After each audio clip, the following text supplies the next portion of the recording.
some of the challenges that you experience or your patients experience that firsthand, and how to keep the marriage and family going in a healthy way. Because sometimes being a therapist and being actually in the situation could be somewhat different. Because this question has been asked to a therapist that she's a marriage counselor, and she counseled people, but at the same time herself was in a place to also working hard herself. Does it make sense how, like, sometimes we are a teacher to teach other people's kids, and could be different when she or he teaches their own kids. So let me see if I can understand what you're saying. So something like, is it possible that we can teach somebody else something that we don't know ourselves how to apply it? Is that what you're saying? Actually, I'm just, maybe you could share your own personal experience, how it works with your personal experience will help us. Because you're a therapist and also you're a mother and a wife. Oh, so you want me to share some of my challenges with my own children?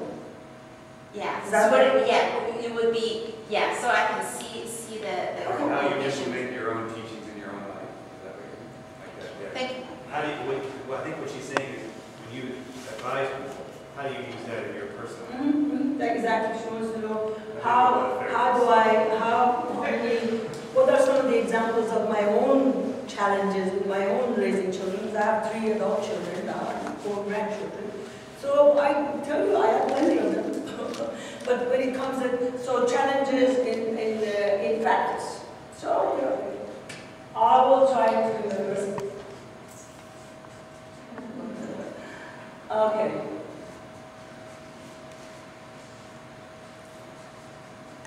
Okay, what else? I always have my parenting hat on, and so volition in children, and how we can help them to understand and work through when they don't want to wear sunscreen or just be funny, or they believe that this high school is better for them or not. Their volition and how that plays into psychology and spirituality. So let me see if I can reframe. Something about how to work in a way that we will be convincing as parents, so we can influence our children's decisions. True. We're raising, there were so many children up here who said prayers. Right. They're great leaders. They're very confident. But with confidence, I also see strong volition. So how do you raise confident, resilient children, but at the same time say, no, mom and dad, this is what you need to do. So their volition, maybe for them to understand their volition so that they can, do you know what I mean by volition? So I will try again and see if I understand. By the way, I'm practicing listening skills, right?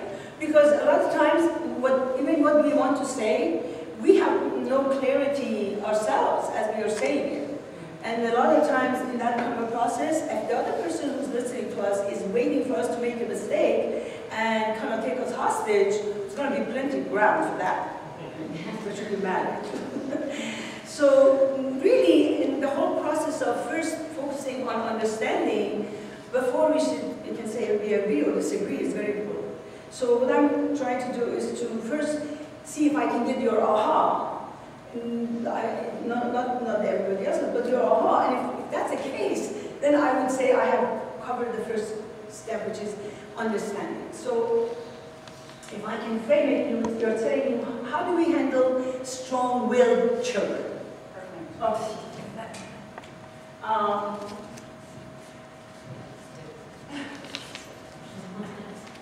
Okay. Very good. So what else do we have that we would like for me to visit, explore? Yes, there's a Yes, yes, yes. I hit the mic. Do I have to talk on the mic? No, because there's a question in the children's babies that they don't hear. For me, psychology is really about knowing yourself, understanding what motivates you, what drives you, and making choices that are more closer to your identity and your basically your being. But then at the same time, we also know that God knows better. Can you hold it closer? God knows what is best for us. So how do you actually reconcile those two things? You know, on one hand, our quest for understanding our personality and therefore understanding what is it that we need, what we want, and what makes us happy, etc., etc. And on the other hand, knowing that when we pray, we say, okay, please grant what is in your eyes best for me. So these are the two things. So if you can shed some really, light. how do we reconcile when we get up and raise our hand and say, oh God, do not look upon my hopes and my wishes, nay, rather look upon thy will that has encompassed the heavens and the earth. And he does it, and then we are ambivalent whether this is good or not. So I don't know. Worse is we reject it. So this whole notion of will of God, will of man, which one is which, how do we reconcile, how do we submit, when do we submit, And when do we stop? when do we stop submitting? And we just submit. Yeah, we say, okay, fine. So should we say submission to the will of God? Would that be enough to remind us? For the sake of, Yeah, that's fine. just the, yeah, okay? Okay. Just as long as you remember what you asked and I remember what you wanted, so the submission to the will of God.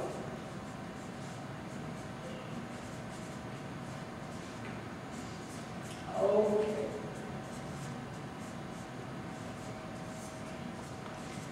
Okay, what else? I have one, I think.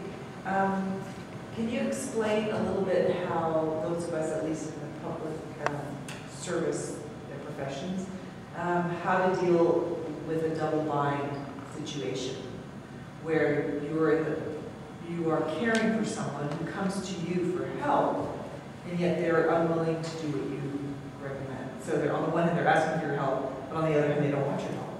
Aha.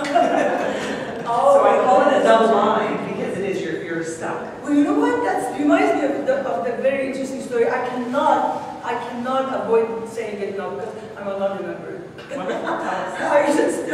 And the story, and you guys need to laugh a little bit because it's the afternoon. I know when it's falling asleep here. So yeah, this guy is climbing a mountain and a cliff, and he's too adventurous. So he basically is looking all over, and anyway, he comes to the edge of the cliff, and he's bending a little bit too much, and so he just stumbles down. In the middle of the fall, he grabs hold of one little root that is poking out of the side of the mountain. He's hanging in, and he looks down and says, "Oh goodness, it's a very, very deep ravine, and what is going to happen to him?" And he just can picture it, his own body and the whole thing is mushed against the rocks. And he says, oh God, please help me." He's really desperate.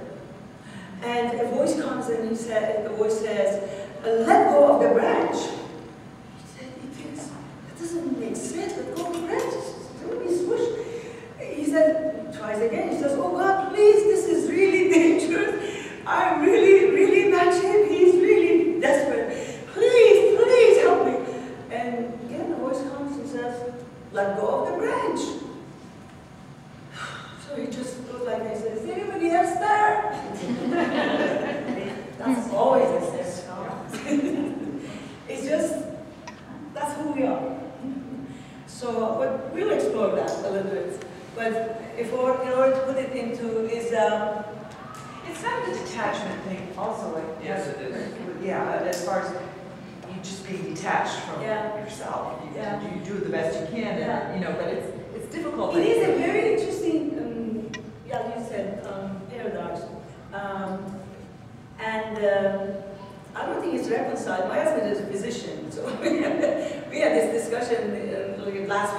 intense discussion. And his view was when somebody goes to the physician should not say, this is what you do, but the physician should say, these are the options you have. And so you can go operate. If you operate, this will happen. If you don't operate, you will die of this thing. If you operate, you will die of that thing. And then you say, I don't know which one is worse. You're the physician, you're the expert. You tell me which one has the more chance of me dying first.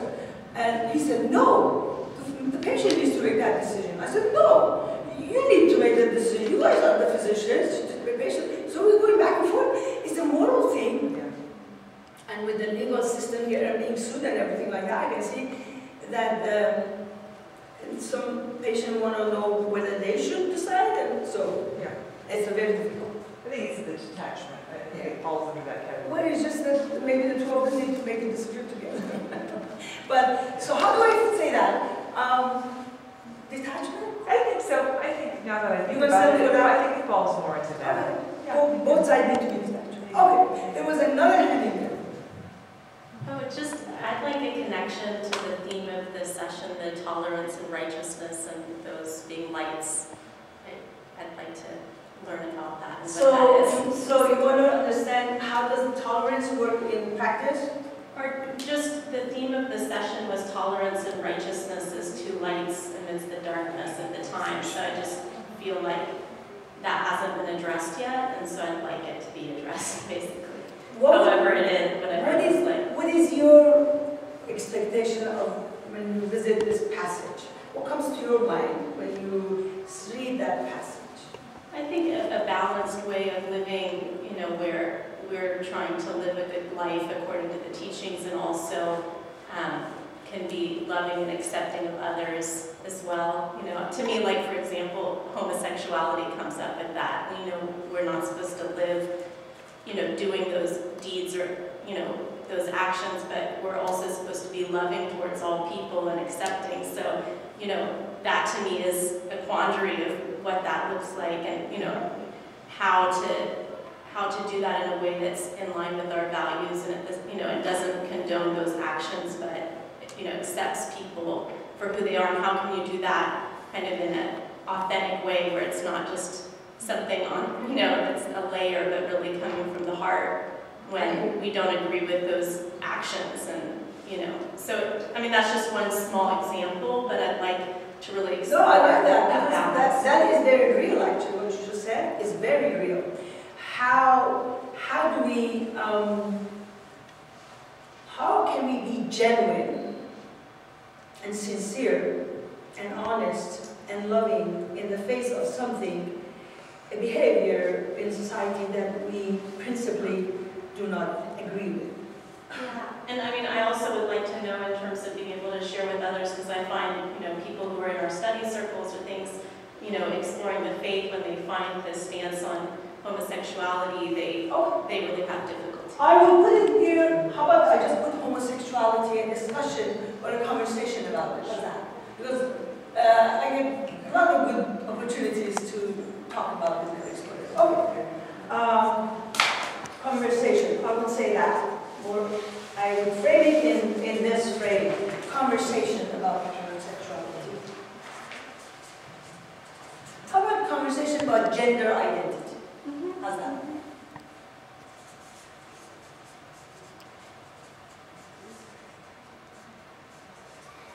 I was in Brazil consulting with the School of the Nations. It's a wonderful school.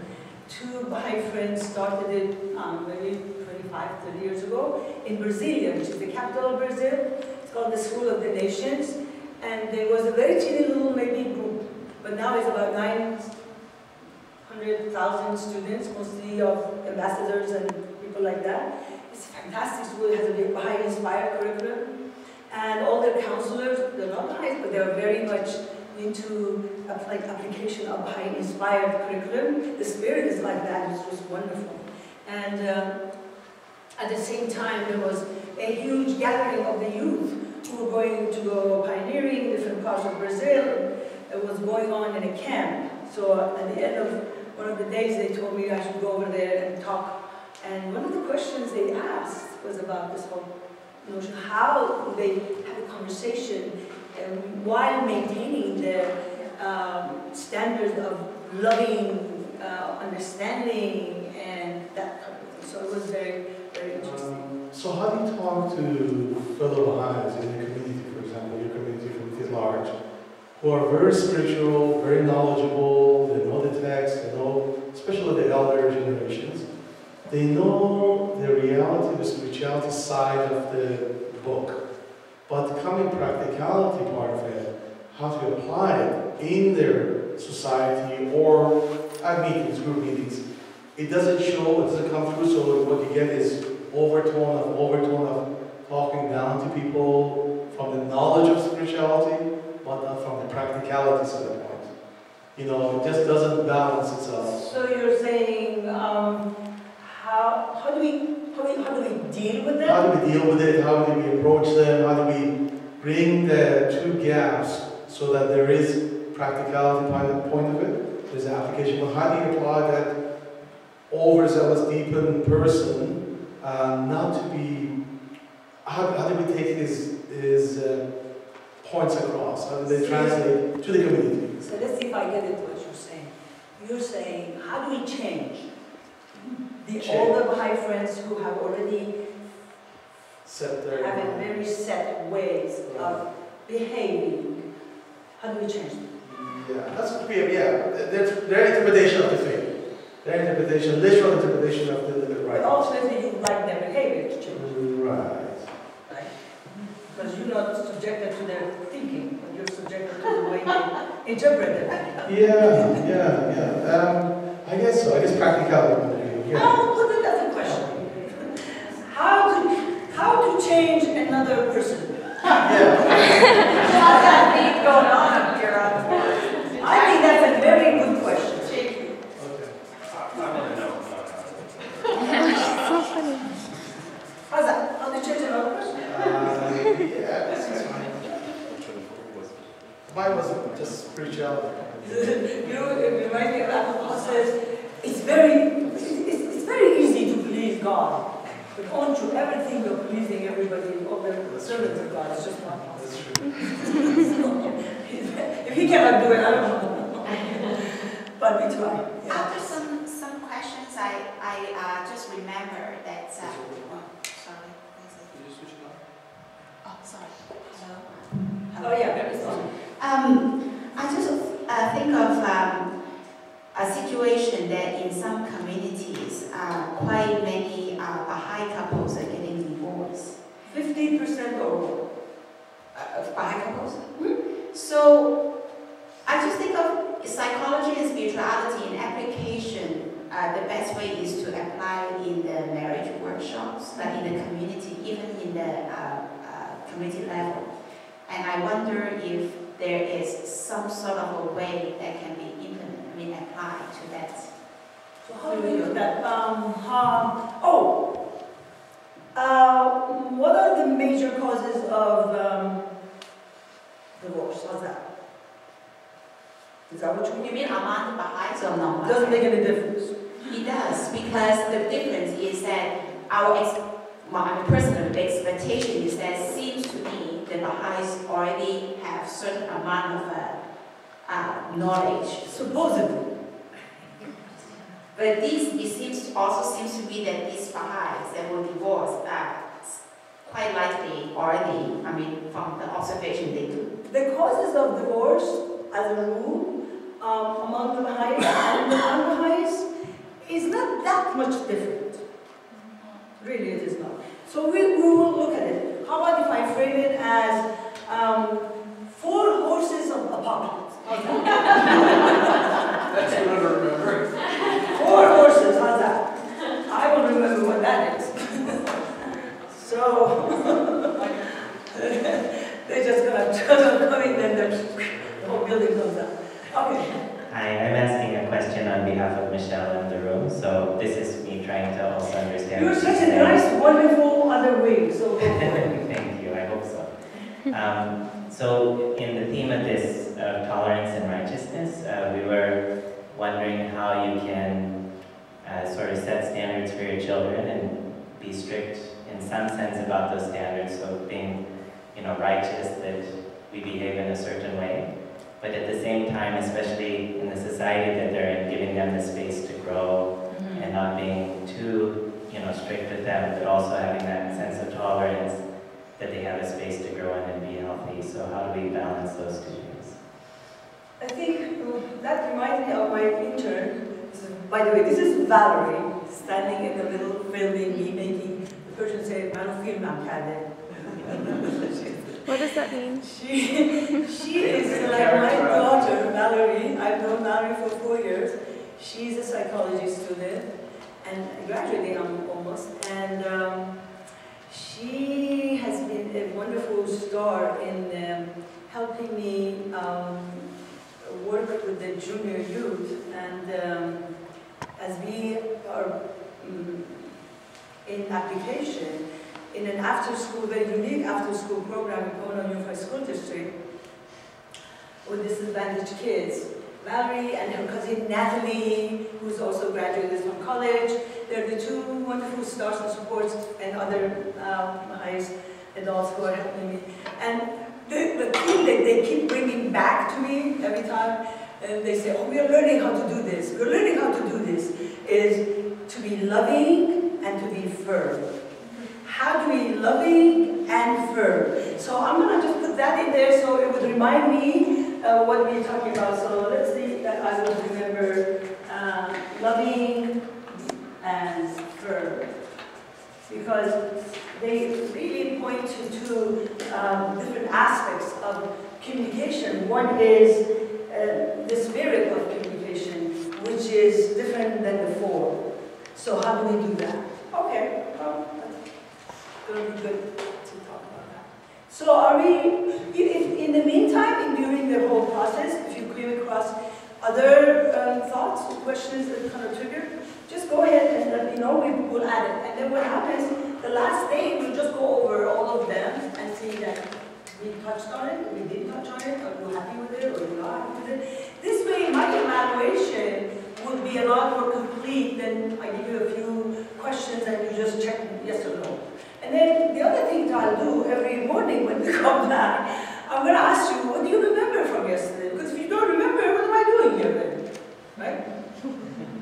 So it's nice for you to remember a few things. So if I have made some kind of an impression on your heart and soul and memory, and you remember, then I can say, oh, okay, it was worth it. You make some, and then this is our evaluation as an ongoing process, okay? So, let's go to the slide. And so we are going to be doing this integration of the two parts of our self. I love the development and the progress that the whole science of the neuroscience, the contribution of neuroscience to the transformation of the whole field of psychotherapy and psychology has been enormous.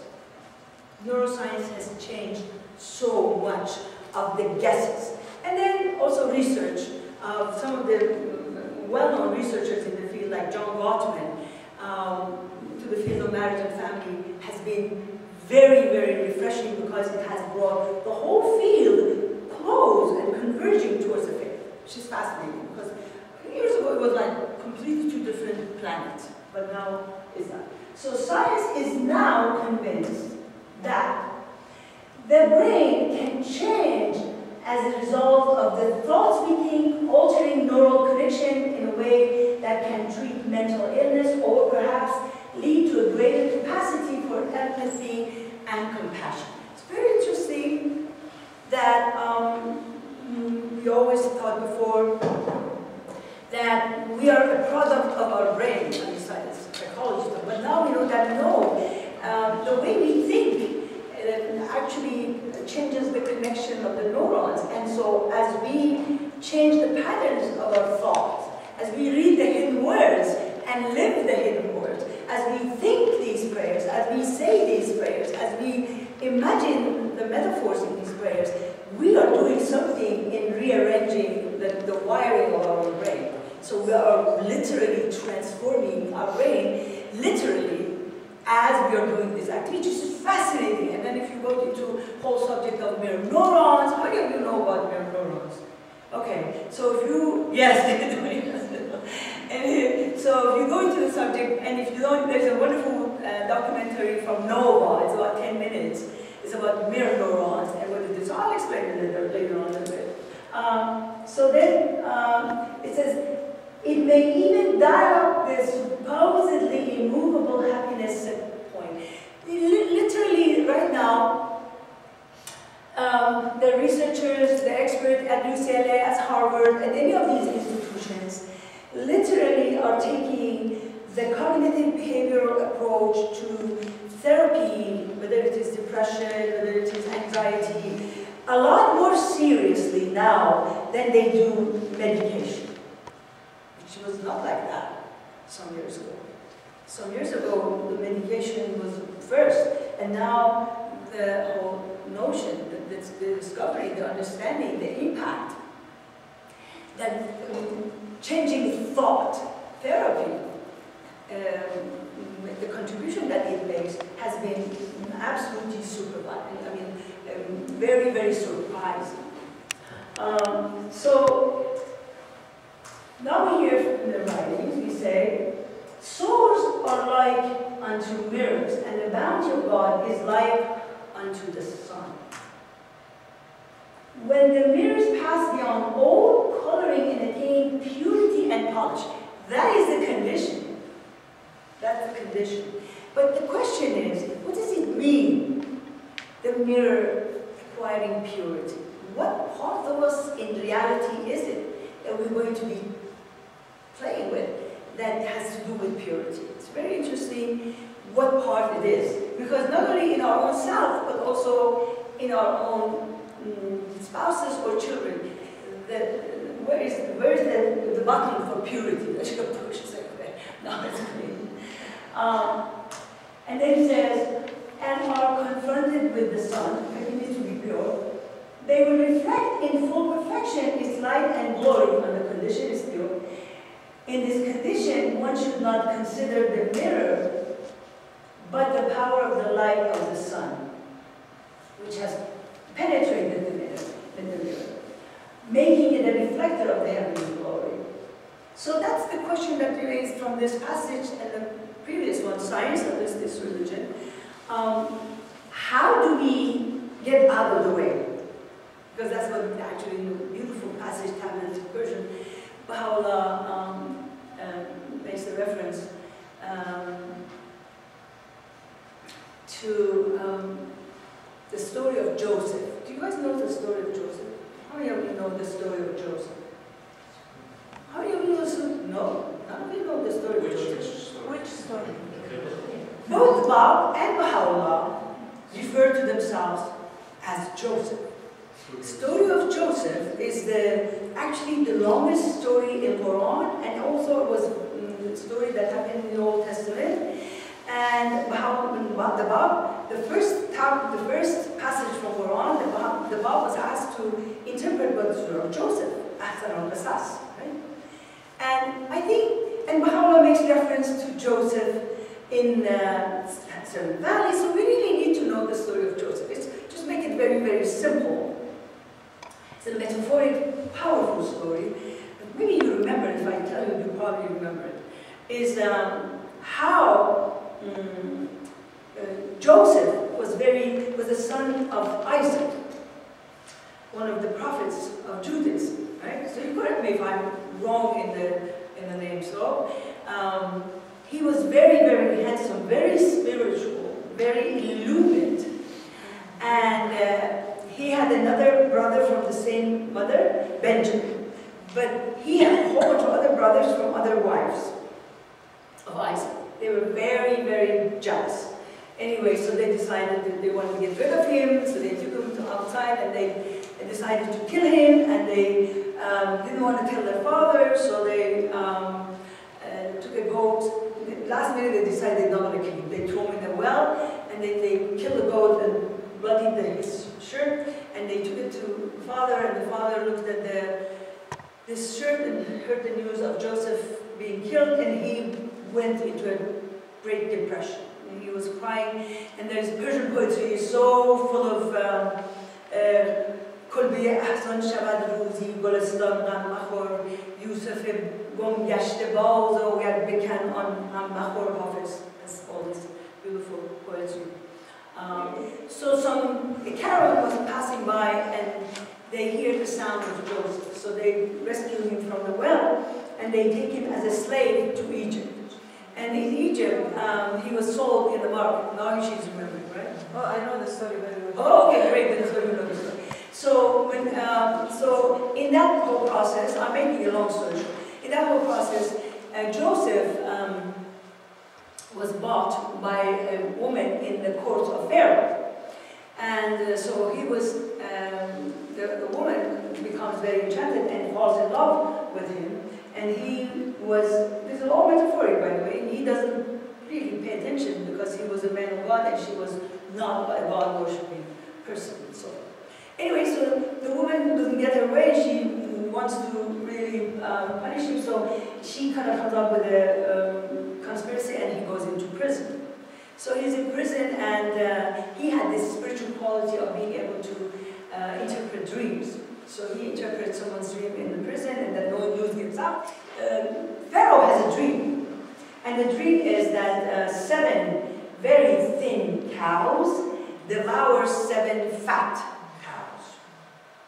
And so Pharaoh wants to know what does this mean. And everybody comes and they are trying to interpret this dream, and Pharaoh is not happy with any of it, and then they tell him that there is the prisoner in the prison that he knows how to do it. He's excellent. So Pharaoh calls him, and Joseph says, well, the meaning of this dream is that you have 7 years of plenty, followed by 7 years of famine. So you need to collect as much grain. She being in the food business. So Pharaoh says, I did something very similar, you know, collected all the grain and saved the hungry army of the British army. So Pharaoh obeys, follows that. Pharaoh was wise, so he asked for help, and he accepted it. So Joseph becomes the head of this whole process anyway. So some years later, the plenty comes and they collect all those things, and the famine comes, and everybody is dying of hunger, including the family of Joseph. And so the father says, I hear that there's plenty of grain in Egypt, you guys should go there and see if you can get some. And the brothers make a decision, okay, they go. Anyway, so then they go, they don't recognize Joseph. That's the way God always plans it. So Joseph kind of plays a trick, and somehow he puts something in their thing and holds one of them hostage and says, you bring your other brother, the younger brother, we wanted to see.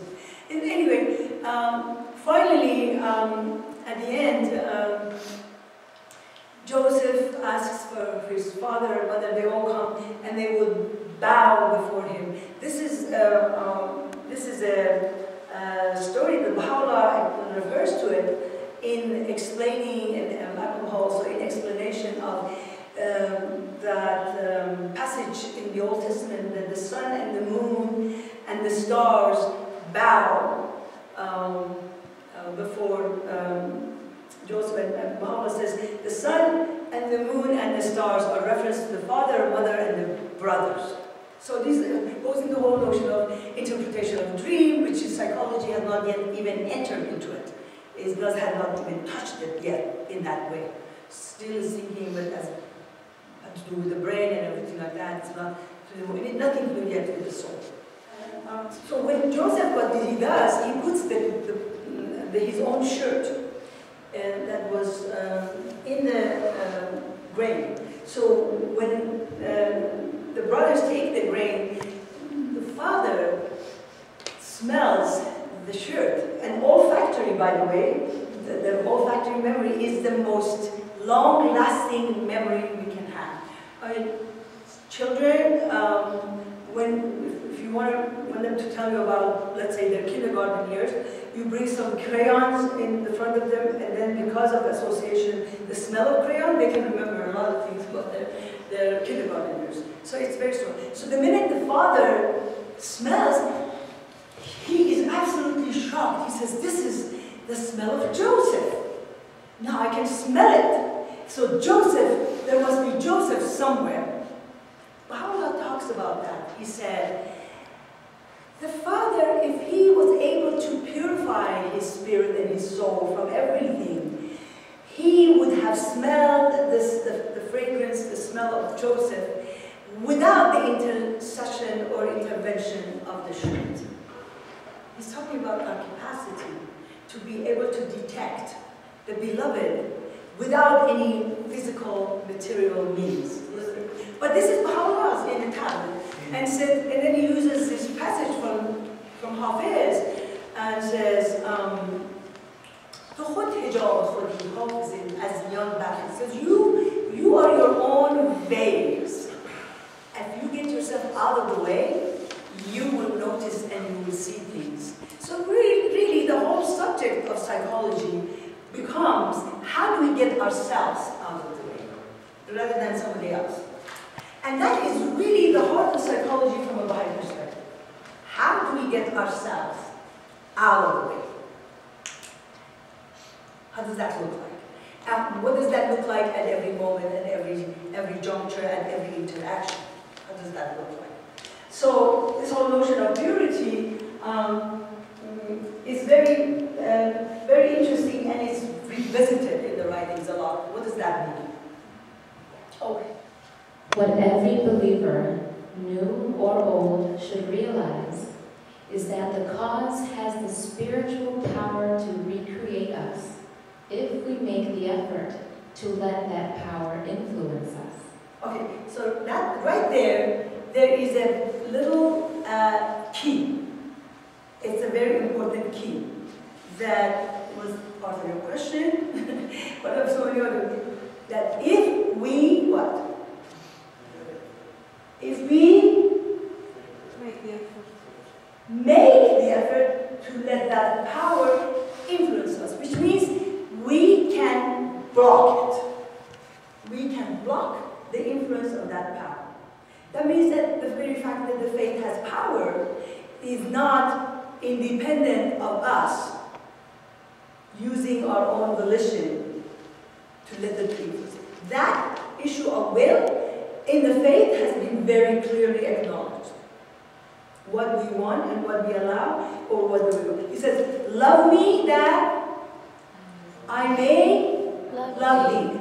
If thou lovest me not, what happens? My love. My love can in no wise reach thee. Know this, O servant. That's right there is the law. The law of this relationship between man and God is, who needs to take the first step? We do. He says, love me that I may love thee. Who has to take the first step? We do. We need to take the first step. So we need to take the first step. He accepts it or rejects it. Doesn't mean just every time we want it, he says yes. He might say no. But we need to take the first step. Love me that I may love thee. If thou lovest me not, my love can in no wise reach you. We say that? He says that to us? Are you kidding? You're going to be talking to the older believers who consider themselves sometimes a lot more knowledgeable? Or your children who, at some age, they think they're a lot more knowledgeable. And if you're going to want this relationship, you're going to come in a way that this love relationship is both sides. Otherwise, the door is closed. Can't get in. If God cannot get in, how in the world a parent can get in? Right? And so that means that the process of creating that relationship needs to start a lot earlier, not when they're 12 or 13. Because by then, our credibility is diminished. Not there anymore. In their 5, in their 4, fourth graders, you go to a 4th grade class, ooh, the teacher is so credible. All the kids love this teacher. They do anything she says or he says. Go to 6th grade, it's a zoo. Absolutely, the poor teacher climbing up the wall. Because they're no longer considered the teacher valid. Something happens in this space of time. So put the foundation of relationship first.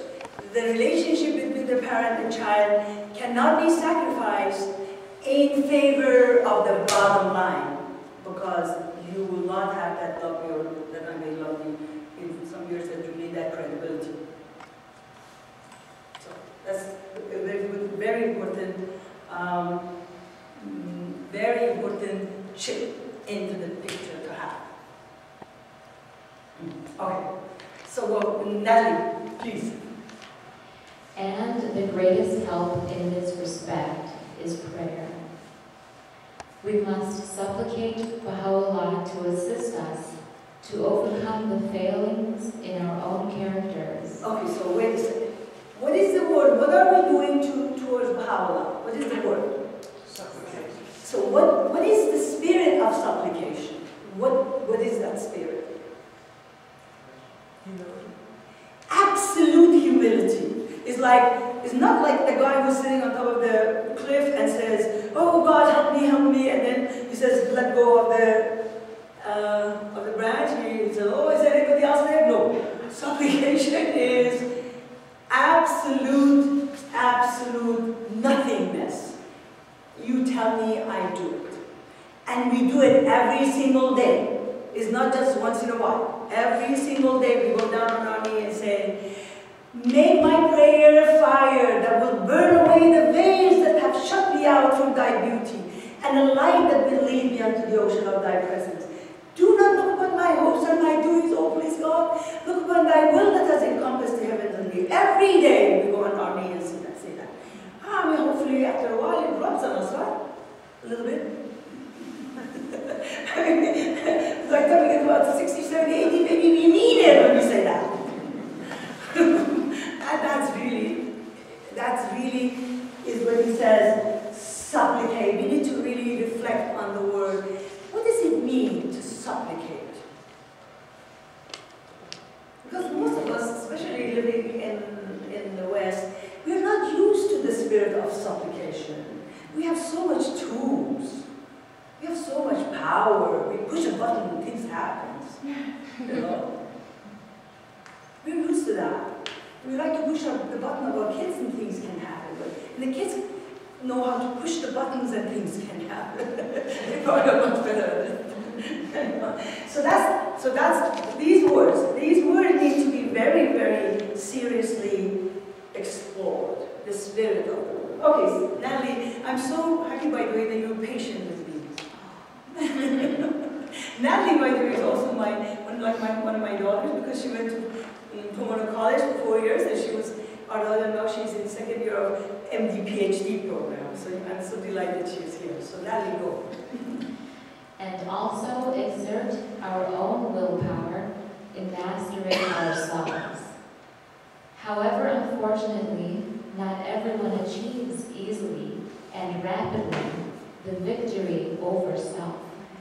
Very good. So talking about the will, those of you who asked about that, in the laws of Baha'u'llah, very contrary and different from the revelations of the past, the human will has given to man this amount of attention because it needs to become extremely strong. So those of you who are looking for very strong, steadfast children, you want them to have strong will. But you want them to learn how to use that strong will in delivering and submitting themselves to the greater will. Because a weak person, a person with a weak will, does not have perseverance, cannot stand by their own words, can be wishy-washy, can be influenced constantly by this flow and this wave and that wave and that wave. That person is not. So you want them to be strong, so you keep holding your hand and say push, push, push, and then you go through that process, consultation, you make that the process is pleasant, you make sure that they would be able to convince you. Give them a chance to convince you. So they exercise this muscle. Now I give you a little example from Nason. Nason, my son who's here, he's very strong-willed, goodness. So he was, I remember he was 5 or something like that, and he heard me so many times say, And Paul says, do not look upon other people's weak points. If they have 10 or 9 good ones, focus on 9, one bad, just focus on 9. If they have one good point, you hold on that. Focus on that one good one, and don't focus on that. He heard me say that. So one day, I don't know what he was doing, but he got into some kind of cookie jar, whatever it was, then he broke it. And I was just going at him, oh, you know, you're this and you're that. And then he stood there and said, look at you. You're just telling me all the time, if somebody has one good point and 9 bad, you focus on that one good, and here you are focusing on all my bad points. I just had to be quiet. I mean, I just had to let him win. Because if he cannot win the argument by using the writings, how in the world is he going to become firm in the covenant and know that these things work? Right?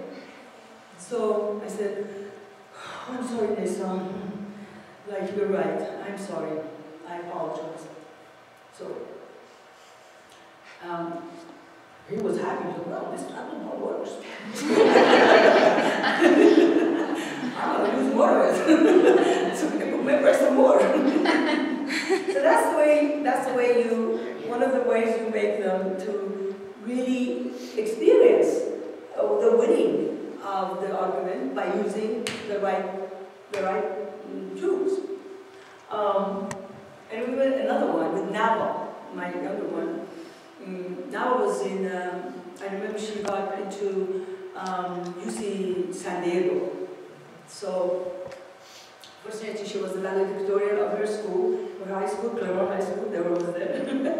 And so she got scholarship, she chose UC San Diego. And so I go there to help her to get her dorm, whatever it is, and get situated. And I go in there, and there was a whole day of moving things, moving in and moving out. And at the end of the day, I was so tired. And so so I said to her, okay, now we've got all these things in place. What did you go for dinner? And she said, oh, I have a friend that is going to have dinner with us. And I said, okay, but I was really tired. So I said, so where is this friend? She said, oh, the friend I don't know. She's across the campus somewhere. This is San Diego campus is big. So I was picturing in my head, oh my goodness. We didn't know how to drive over there, we had to walk. I wasn't ready to walk anymore. So I started ranting and ranting, ranting.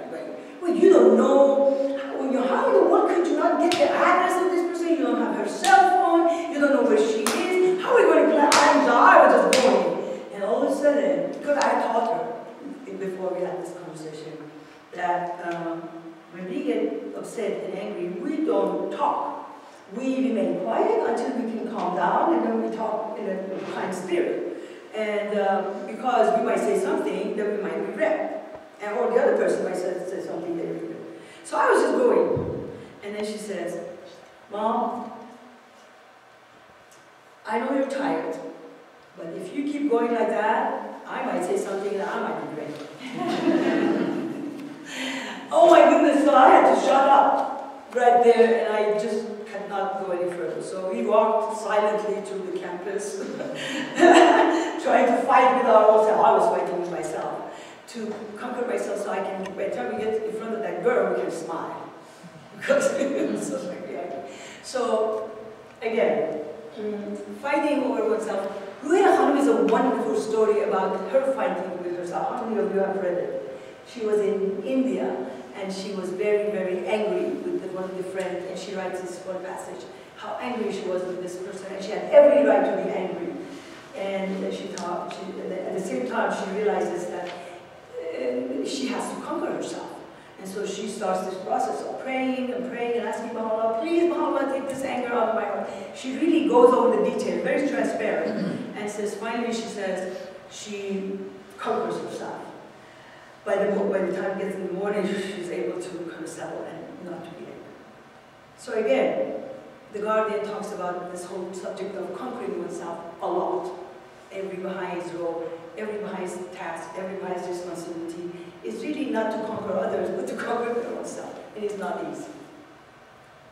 So I hope we have some victory over self is really at the heart of any Baha'i psychotherapy. Absolutely.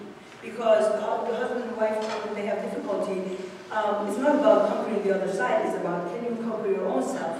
And if you want to say something, can you say it with the spirit? You can say the word. The word could be anything, but the spirit needs to be humble, loving, something the other person is willing to hear. And being able to maintain that spirit is the art. The conversation is terrific, but I'm reminded of, if I can be transparent, my wife about myself. I spent the early parts of my marriage concerned about her behavior and less on mine. And I think over time, hopefully I've become better, if you agree, but I've become better at saying this applies to me, not to you guys. From my point of view, this applies to me, not to you guys. And I think if every person had a shift in that, and then part of the discovery of this direction, I'm reminded of, I can't quote it, but there's a reference that the Guardian makes to us being plowmen, that each is a plowman on a plow, that if in an instant I take my eye off my furrow to look at yours and say, oh, yours is a little bit off, or yours is, immediately what happens is mine falls off, and I can't quote it, that's what it's off. And I thought, for me, this is a major part of the context. It's very easy for me to see in others their faults. I'm very, very good at that. But it's much more difficult to see in myself, and even that much harder to focus on changing myself. That is very cool. But let me give you a tool, by the way, because we're going to focus on this tool throughout the whole session, and you're going to become more familiar with it. This is a tool that uses both the understanding of, so far, of human psyche on the basis of cognitive behavioral therapy, and also from the faith. Both of them really match together. This is a very interesting diagram. So here on the top of this 5-pointed star, we look at the sense perception, which Abdul talks about it, about physical powers. You know what those physical powers are, right? 5 of them, right? You know that. Smelling, seeing, hearing, all our 5 senses. These are our 5 powers, physical powers. The world, material world comes to us through these powers. If you are not able to see or hear or smell or touch or taste, basically the physical world has no meaning. Just don't know. On the flip side of it is imagination, which is a spiritual power. You could use your imagination and it has exactly the same effect as you would be seeing something or hearing something, and no difference, thanks to the discovery of mirror neurons. Okay, so remember that. And then we have a word that a lot we hear about it all the time. You heard my feeling, this is my feeling, I feel you're a jerk, I feel you're an angel, I feel whatever, which actually that's not very accurate to say that, but feeling. And then we have in the writings a lot about intention. What we hear in the, how many of you serve on a spiritual assembly? Okay, very good. So we read this prayer at the beginning of one reality, manifesting the spirit of union throughout the world. It's not just one world, throughout all the world. I mean, all the people of sitting on this gathering, before they say that prayer, they're just individuals. Once they say that prayer, they become a spiritual assembly. That entity comes into existence at that moment. We in our assembly we said one prayer to open, and then every single person would say a prayer. So 9 prayers, because it took us a long time to enter into that space of being a spiritual assembly. And it really became a spiritual space to be in. It was wonderful. So our thoughts, our views, our feelings. We need to know how to manage all of these and how to wiggle and how to work with all of these components in order to be able to make it work. And here it is, the whole last part, which is action or deeds. So this is the way it works. Now, my question is like this, we have a few minutes, we're going to kind of enter that into your mind so you can work with it. So tomorrow, when I come and ask, you guys remember something. So, let's say we are all sitting here, and I have had some really interesting stories from my own patient. By the way, one of them was a lawyer. So she comes, and she says, I have this jerk husband, and I just want to get rid of him.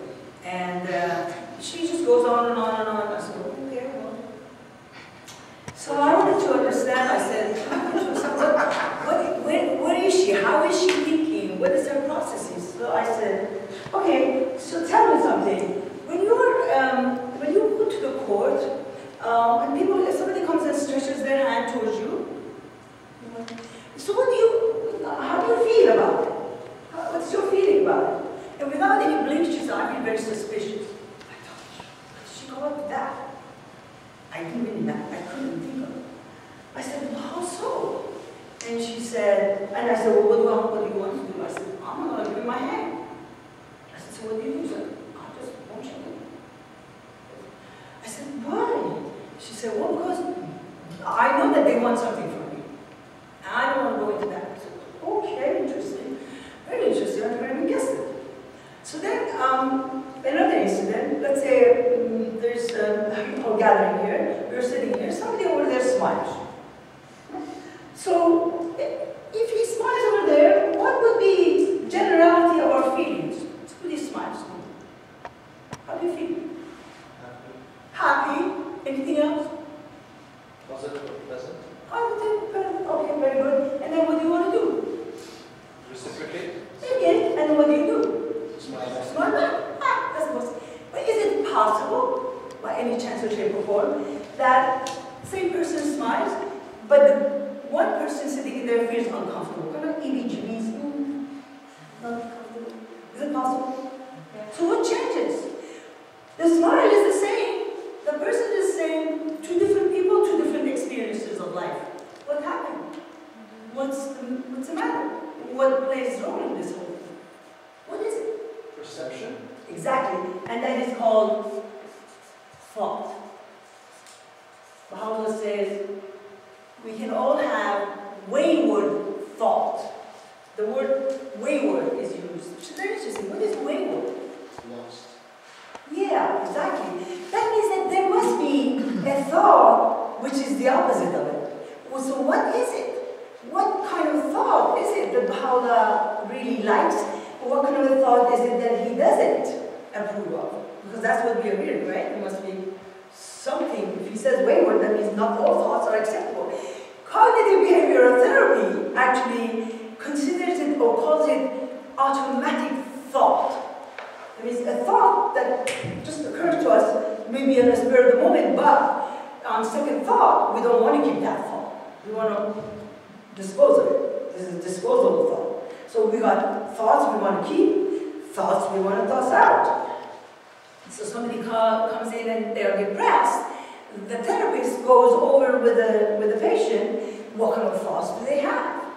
So if they have a whole lot of patterns of thought of poor me, everybody is against me, everybody is out there to get me, and I get the short end of the stick, my parents were dealing with me like that, my father was treating me like that, the world is, a lot of thoughts like that. The therapist gets into business, trying to see if this person can have alternative thoughts. Alternative thoughts is the sign of maturity. The more a person can have alternative thoughts, the more mature, spiritually evolved they are.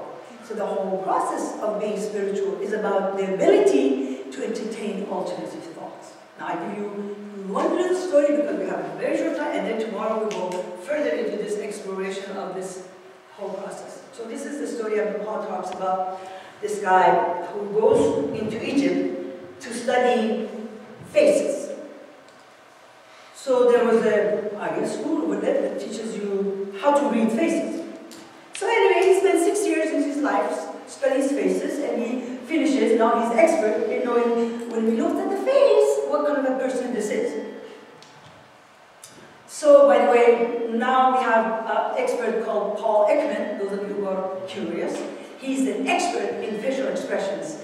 He can see things in the face in the fraction of a second that this person is just whatever. And then they train us as therapists or police or whatever, immigration people to be able to read these little fractions of a second, whatever, like nastiness or disgust or whatever it is, so that they can detect the person. They won't give them the visa. So he comes out of this whole school and he's heading home with his donkey and his books and whatever. And at the distance in the desert, he sees this guy, Bedouin guy, in front of his tent. And he tells himself, looks at him, he thinks, this is a nasty, greedy, really mean, really bad guy. And he's feeling what? Very worried and very concerned, and he wants to keep a distance, and so he just kind of pretends he's just going to walk his way. As he gets close, the guy says, "Oh, hello, how are you? Where are you going? I bet you're tired. This is a very long desert. This is really very hot. You're going to be really in danger if you stay right now in the middle of the day. You're not going to make it. Why don't you just stop? You know, my hut here is this. My wife will make us some meal, and then you can leave later." Oh, when he hears that, he thinks what? Oh my goodness, look at my whole 6 years of knowledge. This guy is so nice, and he's feeling very what? Disappointed and really sad and regretting that he spent all these years, and he wants to just kind of, take the offer, but feel sorry for himself. So he says, okay, he's this. So this man, every turn here, he's showering him with his, hospitality, and the next day he wants to leave.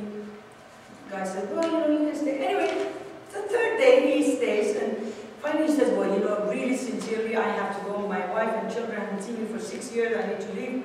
So